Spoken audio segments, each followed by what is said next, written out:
And my guest tonight is Dominic Alancha, is a development expert and public affairs analyst. Honorable Alancha, good evening to you. Thanks a lot for joining us on Politics Tonight. Good to see you again. Thank you and good evening, Jumoke. Good evening to you. So let's start with your own understanding of why banditry in Zamfara State has remained unabated. Well, thank you very much. You see, banditry in Zamfara State has remained unabated because the truth of the matter is that the banditry in Zamfara State is commercialized economic crime. Commercialized economic crimes in the sense that most of those bandit kingpins control, a lot of mining site, illegal mining site. And because they control a lot of illegal mining sites, they have a lot of funds in their hands. They have links, to, some, international, gold, dealers and stuff like that. The other day I listened to the governor on your program, I think either your program or one of the sister stations, where he was alluding that he don't know why the fights, subsist or persist in Zamfara State, citing, the reasons behind the fights, by Boko Haram, the Niger Delta militia and stuff like that. But you see, he should not come on national television and pretend he doesn't know why the fight persists and why, banditry in Zamfara State is assuming, an alarming dimension. Because, like I said, it is clearly, commercially, economically, a crime. Recently, the military has achieved, a lot of things in Zamfara State with the directives of Mr. President that the Northwest should be combed of, bandits and terrorists. We record like about 4 or 5 days ago, where the military, under the leadership of General Chris Musa and the supervision of the Honorable Minister of Defense for States, the elimination of Halilu Sububu. Halilu Sububu, a notorious criminal terrorist, a kingpin, who control, sites in places like Anka. Anka is a local government, is Zamfara local government, in Zamfara State. He has been eliminated. And this is one of those persons that, documents were flying the other day that the Governor Lowell, Dauda Lowell, empowers, with the sum of 150 million alongside empowering Dogo Gide, Bello Tuji, and the rest of them. So what is happening in Zamfara State is, commercialized economic crime. And that is why this fight, has not been able to, but thank God for the Honorable Minister of Defense who has left, the other day we saw him in Zamfara, leading the troop to ensure that, the Northwest, is eliminated of this, notorious terrorists. So the military is doing a lot. In the next few weeks, we believe that the news that will be coming out of Zamfara State and the entire Northwest is going to be encouraging. So I think, these are some of the reasons why, the banditry activities keep persisting in the Northwest, and particularly Zamfara State. And unfortunately, we have a governor in Zamfara State who is politicizing the whole issue of this insecurity in Zamfara State. He ought not to have done that. You see, you cannot politicize security, because when there is security in your state, I think you will govern the state peacefully. And the question that people are asking is, what is the governor doing in collaborating, in complementing the effort of the military in the fight against banditry, in the fight against terrorists, in the fight against kidnapping, and all, the insecurity, in Zamfara State. So, we've not seen, much of the efforts from the part of the governor in dealing with some of these issues. So, for me, I think the governor is politicizing the whole thing. Right, so let me come in there. You've said a lot of this, so let me pick them one after another. You said the governor is pretending. That means you know something we do not know. So what exactly do you think the governor is not telling us? And second, you said, you talked about the memo, and I remember the governor talked about it. He claimed that the memo is fake and that his government has already taken legal action against the individual or individuals who concocted that memo. Right. So that was to react to what you just said. But outrightly, the governor has blamed or accused former Governor Matawale of being close to bandits. I mean, Governor Dauda Lawal has alleged that his predecessor was involved in banditry. I would like you to react to that. Is that what you meant by the governor is politicizing insecurity in Zamfara State? Well, yeah, what I mean by the governor politicizing insecurity in Zamfara State is the fact that he keeps blaming his predecessor, who is the current Minister of Defense, State for Defense, for a lot of issues, the insecurity that is going on in the state. He should be happy that his predecessor is the Minister of Defense State, who he needs to have worked closely with to ensure that there is, relative, success, in the fight against banditry. But what you keep hearing is blame, is blame, is blame, is blame, is blame. What I am saying is this: he cannot claim that the Minister of State for Defense is very close to the governor. He should come out with evidence of that. But there are already evidence flying that he is empowering, bandits, in Zamfara State with a lot of money to do that. The document that was flying, which you said that he came out to say that it is forged or it is fake, he never denied that that signature, that was on it is not his signature. Neither is the signatures on it is not consistent with the other documents that he has been signing in the past. They are very consistent. So something is happening, they should come and tell us. And if you look at that document, you see, Nigerians are wise. People cannot be deceived. You cannot just come out and tell people that that document is forged, whereas, the content of the document is about a project. What project are you referring to? And after, that empowerment, I think, Bello Tuji and his cohorts have been more empowered. They are more emboldened in fighting, in these banditry activities. What I am saying is that the governor needs to collaborate with the security agencies. He needs to collaborate with the Minister of State for Defense, in the fight against banditry. What is he doing? He's doing nothing. 3 billion naira is being allocated as his security vote, in every month on a monthly basis. What is he doing with that?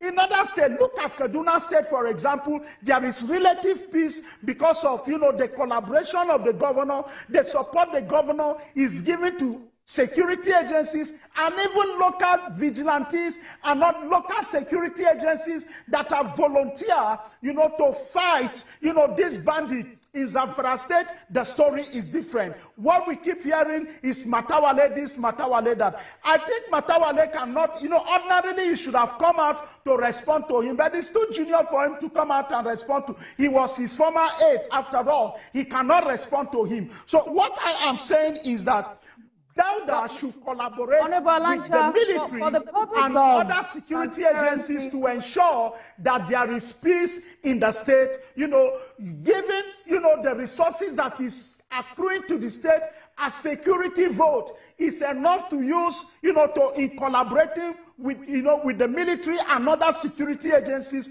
to fighting this banditry. I believe that the military have the capacity, to eliminate bandits in Zamfara State and the entire Northwest, and that is what we are seeing them, we hope that they will do, given the fact that Halilu Sububu, one of the kingpins, have been eliminated.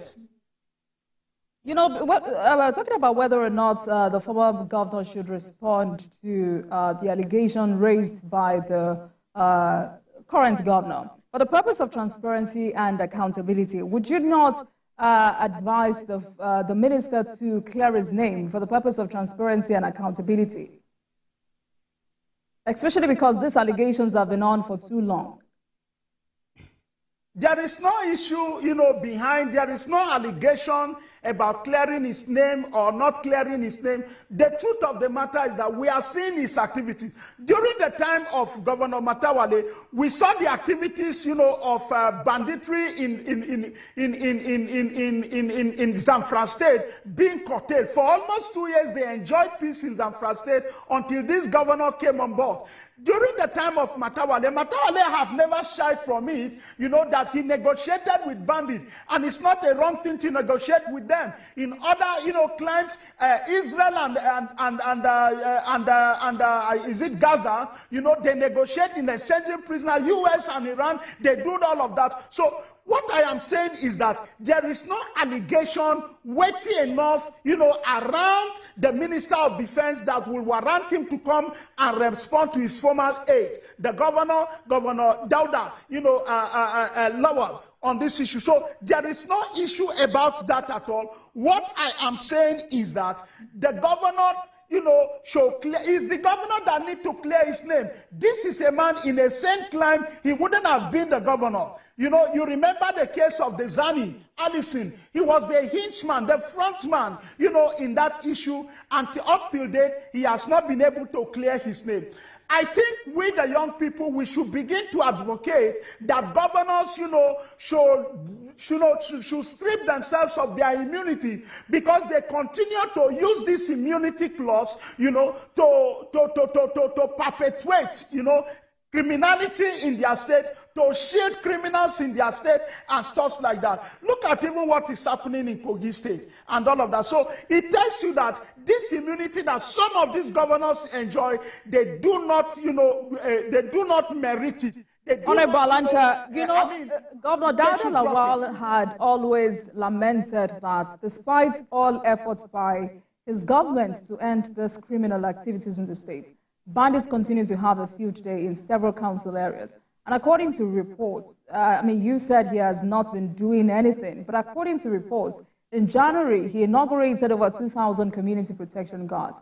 And it was just lately he handed over some vehicles to military personnel or policemen in his state. Yes, there was this cat and rat relationship between his government and the military, but now he acknowledges the efforts of the military in bringing down Halilu Sububu. And according to him, if this military pressure continues, this collaborative effort by both local and federal security continues, banditry would be a thing of the past in Zamfara State. Would you say he overreacted at any point?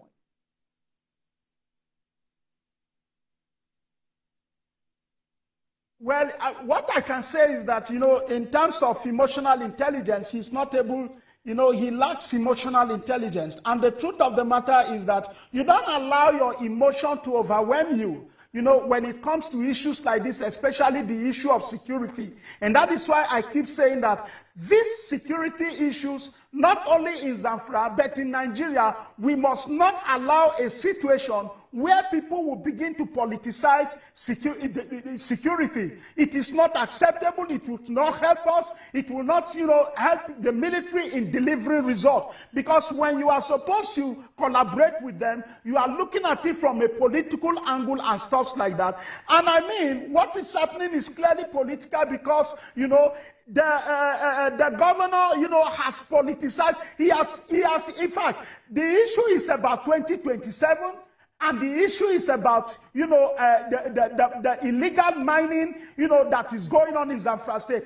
I am aware, I have it on good authority, that the governor have written, to the National Security Advisor that they should lift the ban on no-fly zone. You recall that during Matawale, there was a no-fly zone, order that has been posted there. Look, what I am telling you. What I'm telling you, I'm saying I am telling you on a national television. If you ask me to come back here, I will come back here with proofs and evidence that that is happening. It's again demanding that, mining activities, the ban of mining activities be lifted.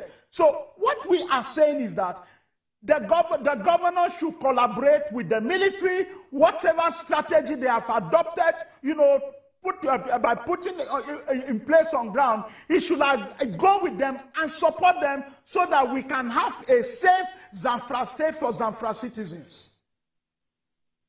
One of the basic questions out there is that if past administrations had it this tough when it comes to insecurity, banditry in Zamfara State, why do you think it should be easy or easier for Governor Dauda Lawal? But the governor has now challenged his predecessor to publicly deny these allegations. Governor Lawal says he has documentary evidences to show that all he said about former Governor Bello Matawale is true. So again, don't you think it's high time he accepted this challenge? This is laughable. If he has document, that is indicting on, the Minister of State for Defense, former Governor Matawale, he should come forward with them and not to come on a national television and be challenging him, to own up to that. He's the one that needs to own up to, like I told you, he should strip himself of his immunity and subject himself and his cabinet to, scrutiny, by the security agencies with regard to the document that has been flying. He's the one that needs to do that. He doesn't have a moral justification to call, the former governor, who we are seeing his activities as the Minister of State for Defense, that peace is returning to the Northwest in terms of the fight, against banditry, because he's directly supervising the activities of the military in the Northwest. Look at Kaduna in recent time, there has not been cases of, banditry. There has not been cases of, terrorism and stuff like that. Look at even Katsina are enjoying relative peace. In Sokoto, they have moved in. Kano, nothing like that is happening. But why? Because the governors are collaborating with the security agencies to ensure that they nip, they eliminate banditry and other insecurity, and criminal vices in the state. The governor should do same by, stripping himself of immunity or cooperating with the military and, the Minister of Defense to ensure that they drive this, fight against insecurity to the grassroots and achieve, relative success. Some have said the governor is rejecting any assistance from Bello Matawale. But for some Nigerians, it's interesting and sad at the same time that the Minister of State for Defense is the former governor of the state, and the state is experiencing this nightmare, irrespective of the animosity between both of them. I'm talking about Bello Matawale and his successor. Many believe the former governor should, as a matter of necessity and love for his people, do all he can to contribute to seeing that this nightmare goes away, whether or not the governor wants it. For you, shouldn't that be the situation here? But that is what the governor, the former minister, the Minister of State for Defense is doing. He's doing all that he takes, all possible. Look at the recent achievement of the military in Zamfara State by the elimination of Halilu Sububu, who is a kingpin. Like I told you, that document that was flying, they have not been able to substantiate that is a forged document.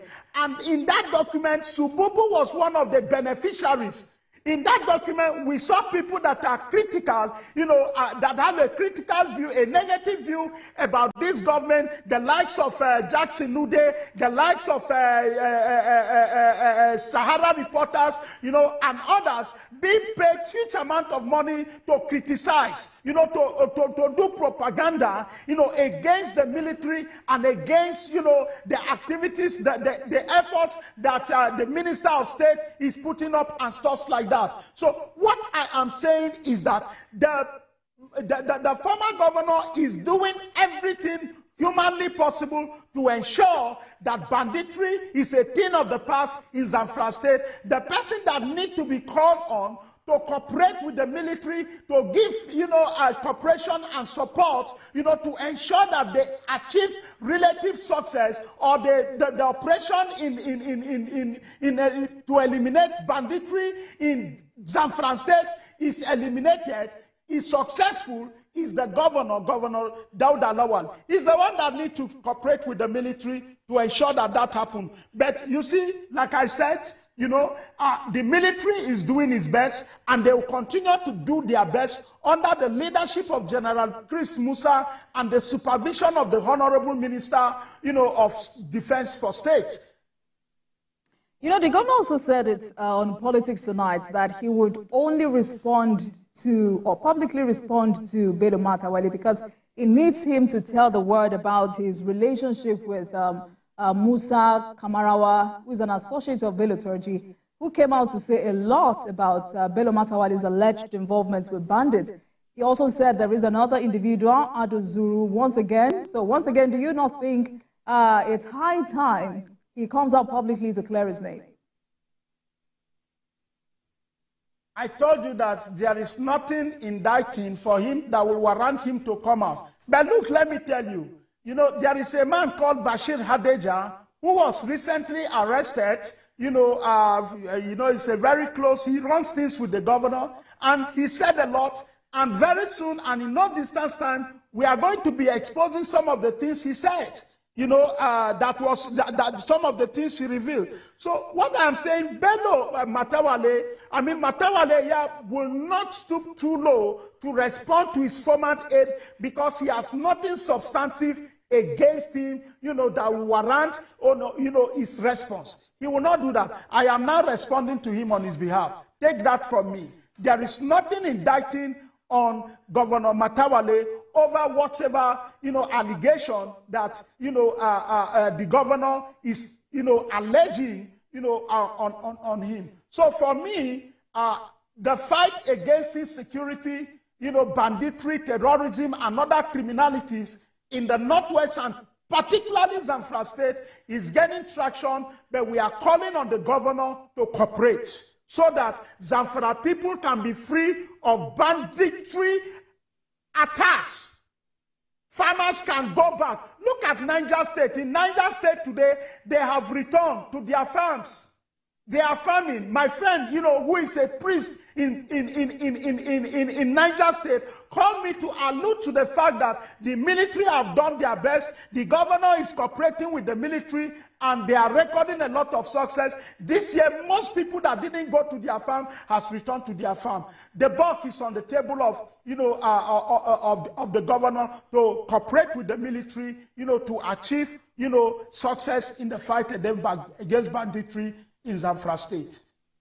Honorable Alancha, you keep saying we are winning the war against banditry in Zamfara State, especially when there are still cases of kidnap and other forms of insecurity. So tell us tonight, what specifically has the Minister of State for the First done, and what more can he do to address this security challenge?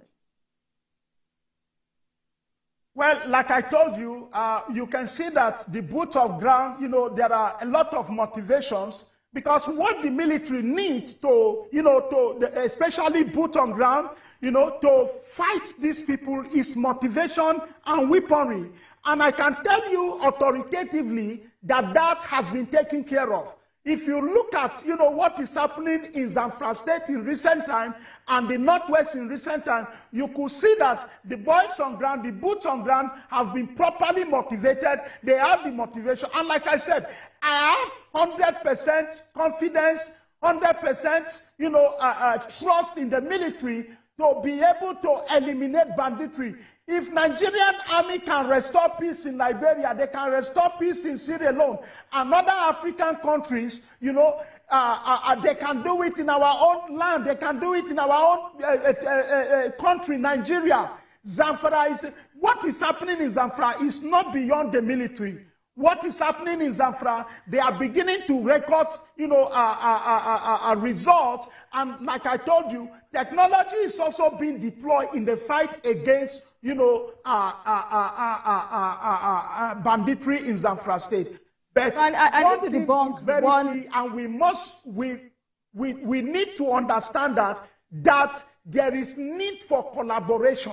There is need for collaboration and not to continue to politicize the fight against banditry, insecurity, terrorism. So, Honorable Alancha, I hope you know it's a false claim when you say that bandits have stopped killing people. I must say to you tonight, the bandits are still killing and kidnapping people in Shiroro area. But let's talk about the economic situation in Zamfara State. There is nowhere crime exists. Crime exists everywhere, but it is minimal. Whatever I get that, but we need to lay the Northwest is it's minimal. It's minimal, and that's what we are talking about. But it's important for us to not. That's what I'm saying. They do not. And listen to me, Honorable Alancha. As I speak with you. So it's important for us. All we say tonight is important for us to lay the facts on the ground and not mislead Nigerians. So let's talk about the economic situation of the state, because the governor also accused Matawali of leaving the state's treasury in disarray. He cited some instance. He said over 250 billion naira was unaccounted for when he took over office. The governor categorically said the state needs this money, and at this point, it must be accounted for. Does this sound alien to you? Well, that has always been the response of successors whenever they took over power. It's either they tell you that they met a debt of so billion on ground, the treasury is empty and stuff like that. So we are used to that story. If it is true, let him publish the account of the state when he took over. You understand? If you ask Matawale to, and I know Matawale also received, some debt when he took over from his predecessor. So what I'm saying is that is not an issue to hold. What we are saying, if you are even talking about that, look at now, there is no time that the states have received, allocation more than now. States are receiving huge allocation. The issue should be, what are we doing? What are they doing? How are they accounting for the resources that accrue the state at the moment, which is huge? Let's stay in Zamfara State. I told you here, 3 billion naira is being given to Zamfara State governor as his security vote. What is he doing with it? Insecurity in Zamfara State is supposed to be a thing of the past. But I don't want you to have such amount of money and not fight, insecurity. I don't want you to deviate from my question. My question was very simple, because I asked that question because the EFCC, Economic and Financial Crimes Commission, assured the public and members of the APC Akida Forum, yes, I'm correct, Akida Forum, that it will continue with the alleged 70 billion naira corruption case against the Minister of State for Defense, Bello Matawale, during his tenure as the governor of Zamfara State from 2019 to 2023. EFCC says the case is still open. So does this not mean that the governor has some, iota of truth in what he said?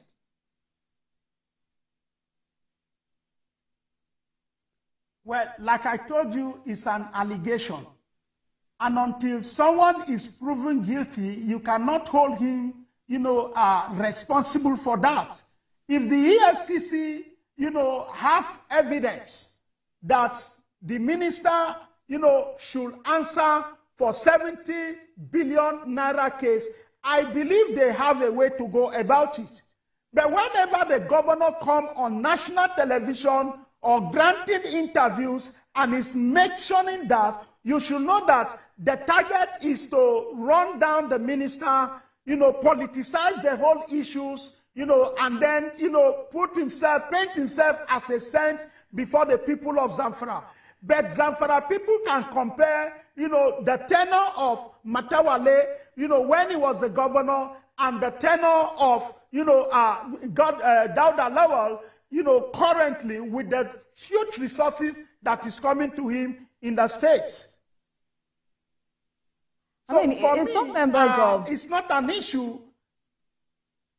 Honorable Lancha, you keep saying politically motivated, but if some members of a group within the APC are demanding that this case be reopened, why do you think a statement made by the governor is politically motivated? Once again, the governor said, revealed rather, that his government inherited a total sum of 13 billion naira as unpaid pension and gratuity from previous administrations in the state. The governor stated that these pensions and gratuities date back to 2011. That's about 13 years before his administration.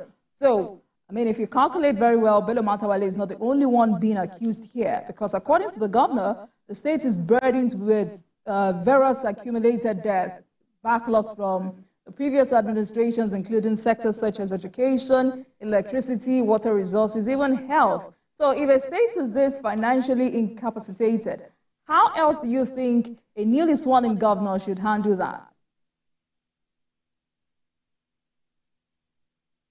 Well, it's possible that, during the days of Matawale and other his predecessors, like I said, the resources that are accrued to state back then, you cannot compare it with what is accrued to state in terms of, federal allocation right now, as I speak with you. Me and you, we know what these state governors, get, from as monthly allocation to their state right now. So it is possible that, there are backlogs of pensions that were not paid, electricity bills, salaries, and stuff like that. Zamfara State is not the only state that have experienced such type of issues. In my state, we experienced the same issue. When Otom was the governor, he left backlogs of debt for the state in terms of, salary payment, pensioners, and stuff like that. So what I am saying is that it is possible. Like I said earlier, Matawale also inherited something there, but he didn't come out to be singing it as a national anthem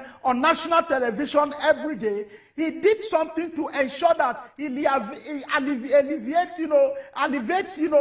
the sufferings of the people, the pensioners, by paying them and stuff like that. So if you make something that is a debt accruing as a result of pensions that were not paid and stuff like that, what do you need to do? Given the fact that you are receiving more allocation in the state now, is for you to devise me to see how you can offset some of those things, this thing, and not to be coming out and be alleging that the governor either siphoned or put the steps in there. Is making that that those these things were not paid. It wasn't. So what I am saying is that currently, he should account for whatever that is coming to him, rather than, accusing the governor that the governor have embezzled 70 million or 80 billion or this and that. I think it's not helping him. All right. He doesn't have anything to lay hold on. All right. Honorable Lancha, let's take a break. And when we come back, we will continue this conversation. Stay with us, everyone.